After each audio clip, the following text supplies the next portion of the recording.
지난 주일에 나눴던 로마서 10장 말씀을 통해서, 특별히 그 13절 말씀을 통해서 누구든지 주의 이름을 부르는 자는 구원을 받을 것이라는 것에 대해서 우리는 읽었고 나눴고 기억하고 있습니다.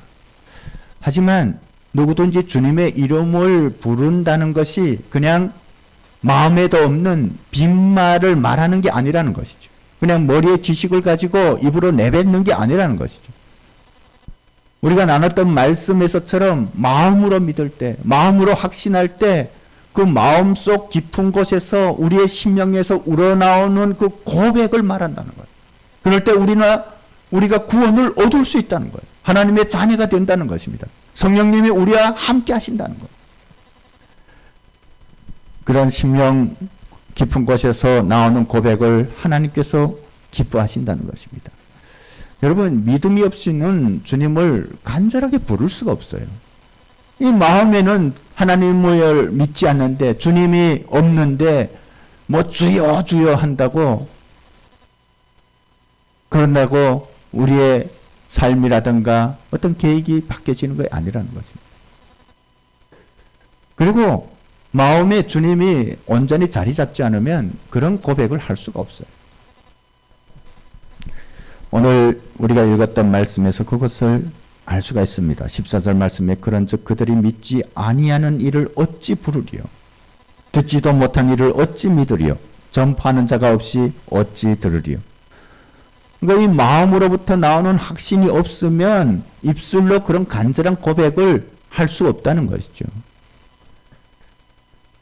하지만 심령 깊은 곳으로부터 우러나오는 믿음의 고백도 결국은 들음에서 시작된다는 것을 우리는 알아야 합니다. 오늘 말씀에서 그것을 우리에게 다시 한번 확신시켜 주고 있습니다. 우리가 예수 그리스도께서 어떤 분이신지, 그분께서 행하신 일이 무엇인지, 우리를 위한 하나님의 구원의 계획이 어떤 것인지 여러분 듣지 않고 예수님을 믿을 수가 있습니까? 그럴 수는 없는 거예요. 그런 기적은 일어나지 않아요. 때문에 우리의 믿음은 들음에서 시작된다는 것이죠. 들어야 우리는 하나님의 계획을 알 수가 있습니다. 예수 그리스도에 대해서 알 수가 있습니다. 그분의 뜻과 계획을 알 수가 있습니다. 나를 위해서 어떤 사랑을 베푸시고 어떤 계획을 가지고 계시는지 우리가 알 수 있는 것이에요. 들어야 우리의 구원이 어떻게 이루어져 가는지 우리가 깨달을 수가 있는 것입니다. 때문에 들어야 우리가 주님을 찾을 수가 있는 것이죠. 듣는다는 것은 무엇을 말합니까? 지식을 얻는다는 것을 말해요. 듣는 것은 새로운 지식을 습득하는 것을 말합니다. 누구에 대한 지식입니까? 예수 그리스도에 대한 지식을 말하는 거예요. 여러분, 지식이 곧 믿음이라고 말할 수는 없지만 우리의 믿음을 얻기 위해서는 듣고 지식을 습득하는 것이 중요하다는 거예요. 그래서 우리가 뭘 말합니까? 계속해서 날마다 말씀을 읽어라, 말씀을 묵상해라. 우리 아침마다 권사님께서 새벽과 같이 큐티 말씀을 올리면 또 많은 분들이 거기에 아멘 아멘 하고 하답하고, 여러분 아멘하고 한 글자 적는 것 같지만 그것이 곧 여러분들의 고백이 돼가는 거예요. 여러분 이게 내가 뭐 이게 깊이 묵상도 안 했는데 내가 뭐 아멘하기 좀 이렇게 마음에 내키지 않다, 그게 아니에요. 우리가 하나님의 말씀에 반응하는 훈련을 해야 됩니다. 아멘 하다 보면 그것이 나의 고백이 될 수 있다는 거예요. 나의 고백이 되어간다는 거예요. 그래서 우리가 이것을 우리의 삶의 체질화를 하는 것이 중요해요. 그래서 날마다 우리가 말씀을 묵상하는 거예요. 그리고 기회가 되는 대로 성경을 읽을 수 있어야 되는 거예요. 하나님에 대한 지식을 우리가 더 쌓아갈 때 주님을 더 잘 알아갈 수 있는 거죠. 하나님의 나를 향한 그 놀라운 계획들을 깨달아갈 수 있는 거예요. 여러분 더 아멘하고 반응하시기 바랍니다. 아멘, 아멘을 다는 것이 신사스럽지 못하다고 생각하는 것은 잘못된 거예요. 반응할 때 하나님께서 역사하세요. 이렇게 그리스도에 대한 지식을 알아갈 때 그것이 우리의 믿음이 되는 거예요. 믿음의 기초가 되는 것입니다. 물론 우리가 지식을 알고 듣는다고 해서 다 믿는다는 것을 의미하진 않아요. 그것을 듣고 믿느냐 맞느냐는 각자가 결정하는 거예요. 그래서 어떤 사람들은 예수 그리스도에 대해서 열심히 듣고서도 계속 마음의 문을 닫고 있는 것이죠.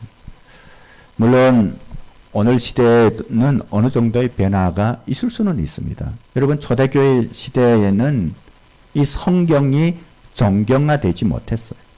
그러니까 이 문자로 오늘과 같이 이렇게 기록되어 있지 않았다는 거예요. 그렇기 때문에 이 듣는 것이 굉장히 중요해요. 복음 전파자들이 예수님께서 가르쳐 주신 그 하나님의 말씀을 입으로 계속해서 선포해야 됐어요.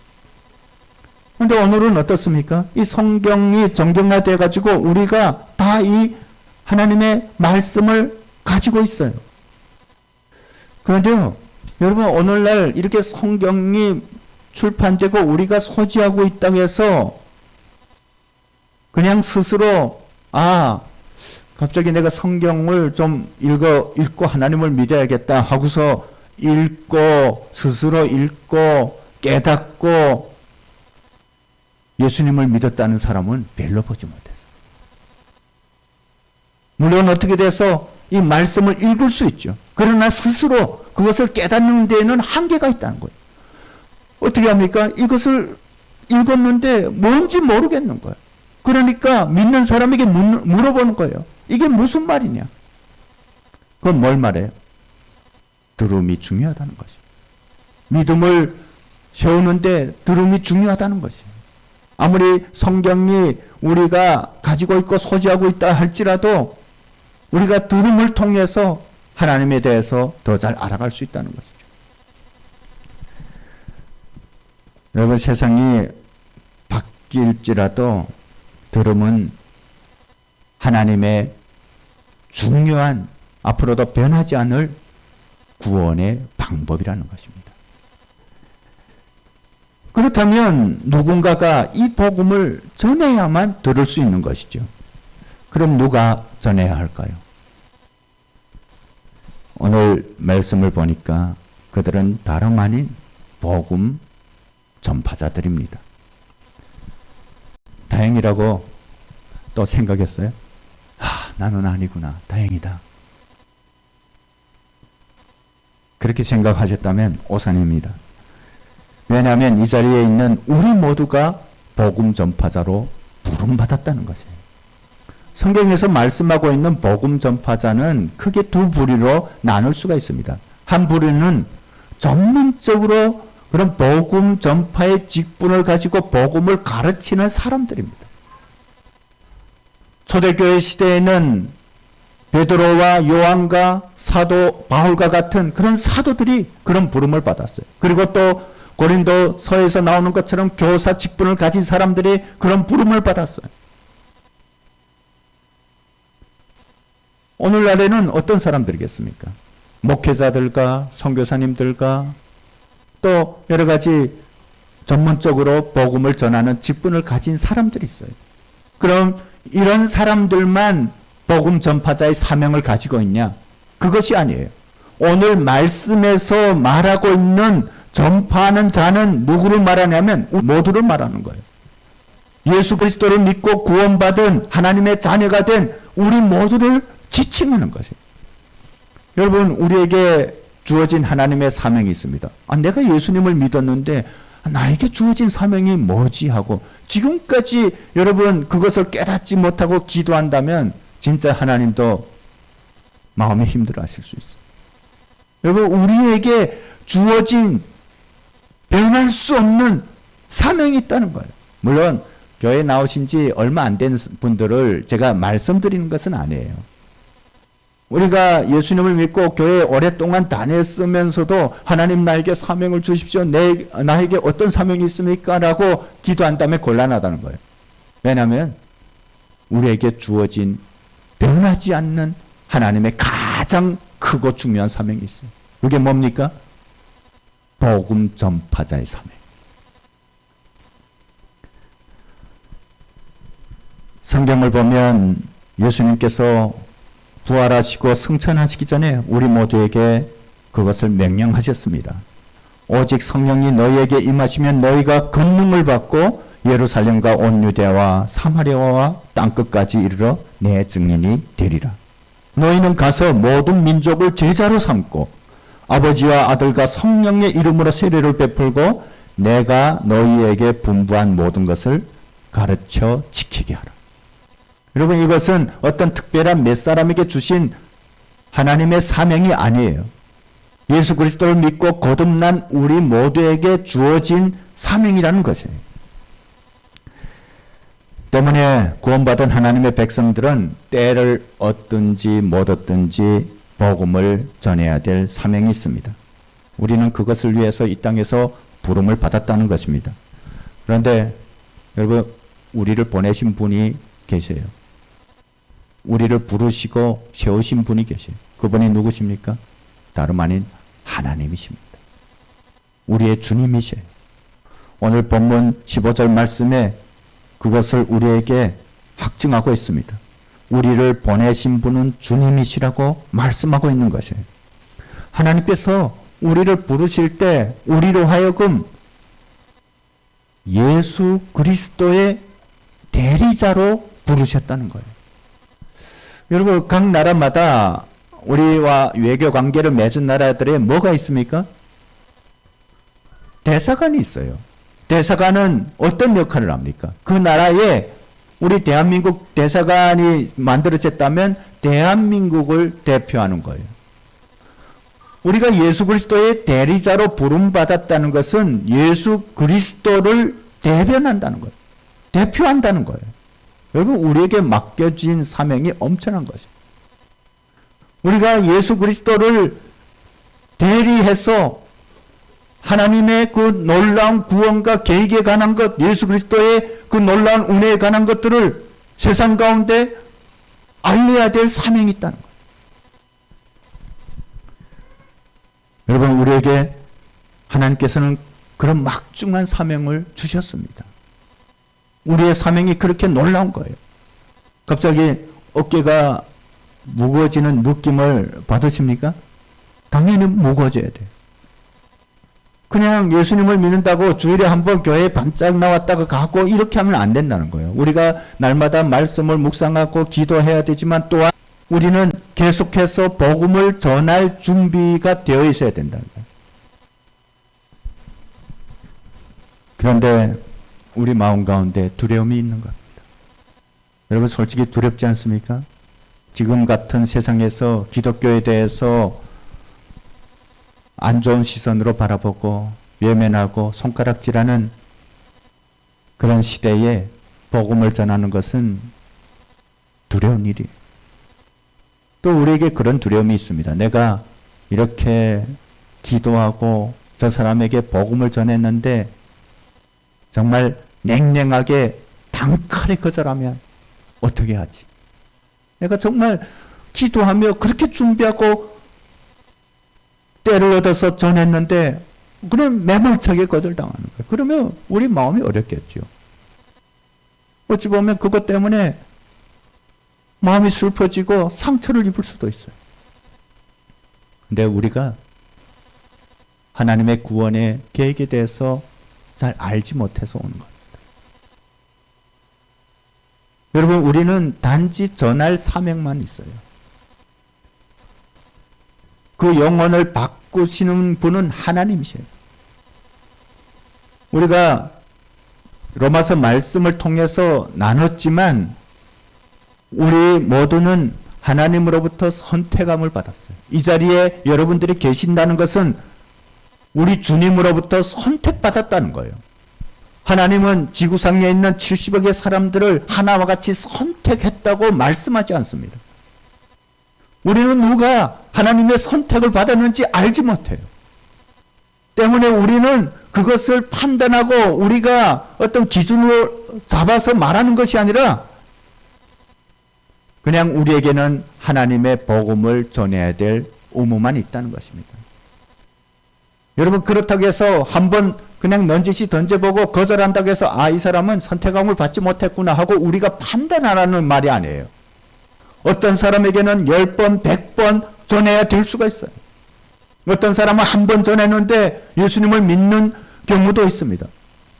근데 어떤 사람은 정말 10년, 20년 동안 품고 기도하고 그렇게 해서 겨우 믿는 사람도 있어요. 그것은 알 수 없는 것이죠. 하나님께서 우리에게 원하시는 것은 그것을 우리에게 판단하는 것이 아니라 결정하는 것이 아니라 우리는 단지 그 사람이 어떻게 받아들이든 복음을 전할 사명만 있다는 것을 가르쳐 주시는 거예요. 그래서 여러분 실족할 필요가 없습니다. 내가 한 번 복음을 전했다면 그것에 대한 상급은 내가 쌓는 거예요. 나에게 쌓여지는 것이에요. 여러분 그 상대가 그것을 받든 안 받든 그것이 중요한 거 아니에요. 여러분 하나님께서 우리에게 하늘나라에 가장 크고 놀라운 상급을 주시기를 원하시는 분이지. 그런데 그 상급이 어디서 가장 많이 쌓이냐? 우리가 주님의 복음을 전했을 때. 그리고 그 가운데 하나님께서 선택하신 영혼들이 구원받았을 때 하늘나라에서 잔치가 열리는 거예요. 여러분 그 놀라운 사명이 우리에게 주어졌습니다. 때문에 우리는 어떤 상황 가운데서도 주님의 복음을 증거할 수 있어야 돼요.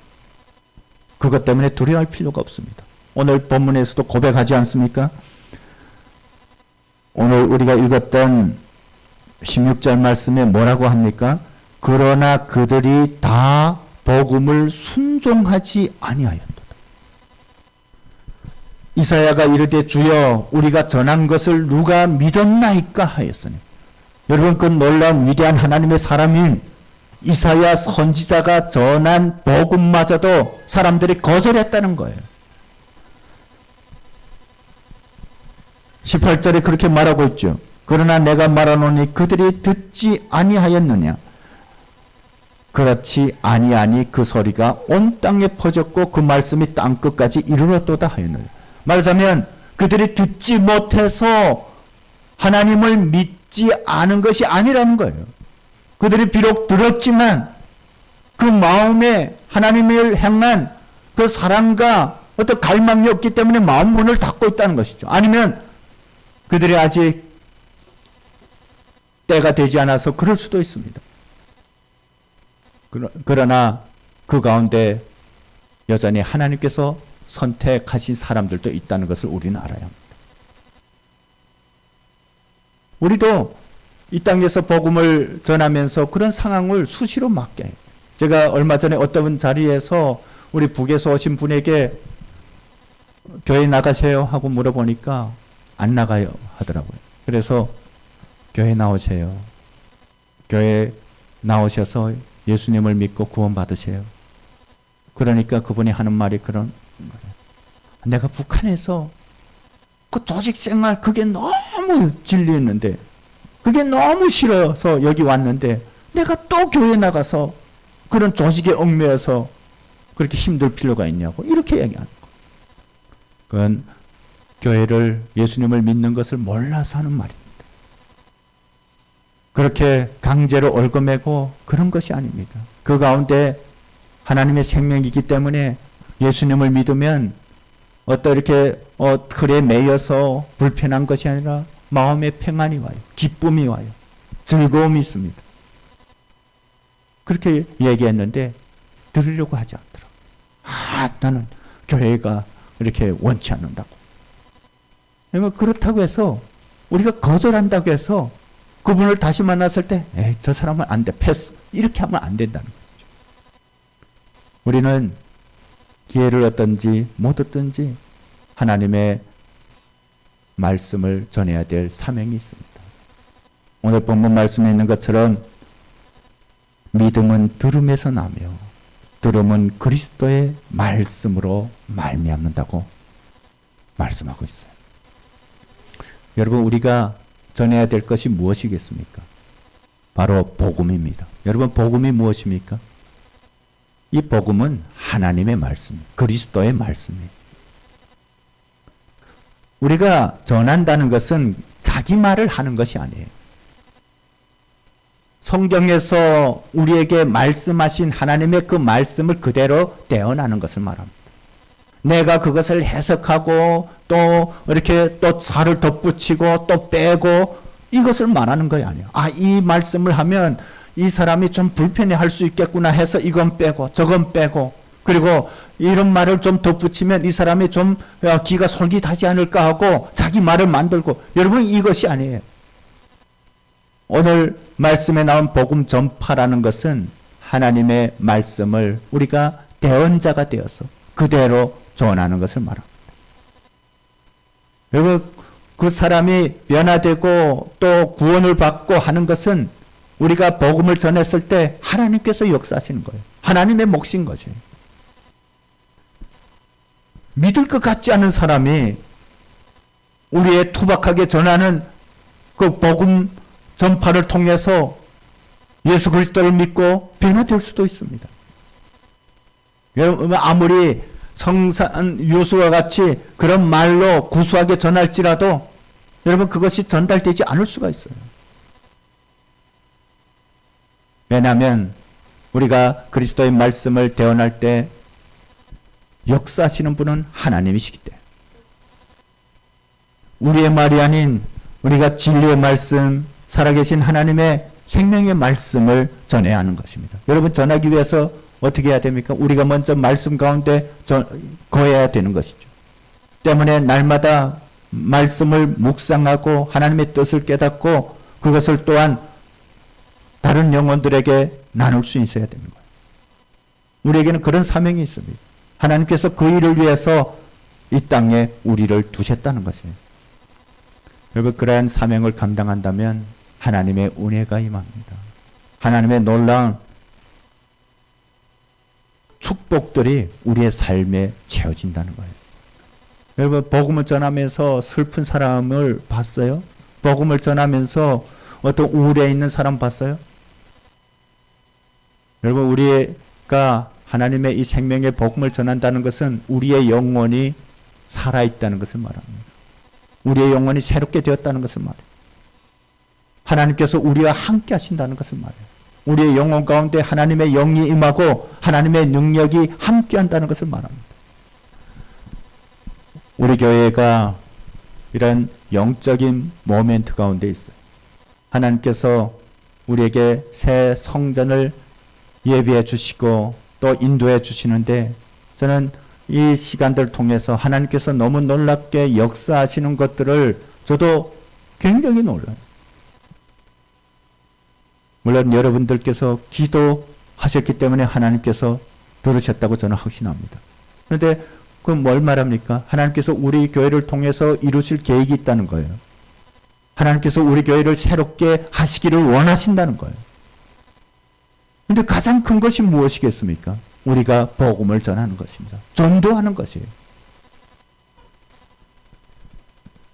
여러분 이제 우리가 옮겨갈 그 새 예배 처소에는 구원받은 영혼들로 가득 차게 되기를 우리가 구해야 될 것입니다. 여러분 복음을 전하는 데 있어서 우리가 따지면 하나님으로부터 감점을 받는 거예요. 이 사람이 예수님을 믿지 않는데 이 사람에게 복음을 전했다가 괜히 나를 따라서 우리 교회에 나오면 이 사람이 나를 불편하게 할 수도 있는데 이런 생각을 하는 사람도 있어요. 여러분 복음 전하는 것은 나의 어떤 사리사욕을 따지는 게 아니에요. 그 영혼이 한 사람이 구원될 때 하나님께서 얼마나 기뻐하시는데 나를 향한 하나님의 칭찬과 상급이 얼마나 쌓이는데 저는 우리 새명나루교회 모든 지체들이 하나님으로부터 거룩한 복음 전파의 사명자라는 그런 자각을 가지고 하나님께서 허락하신 시간 동안에 최선을 다해 전도하고 영혼을 구원하는 영혼 구원의 그 사명들을 감당하게 되기를 바랍니다. 그런 믿음으로 이 시간 우리가 주님 앞에 기도했으면 좋겠습니다.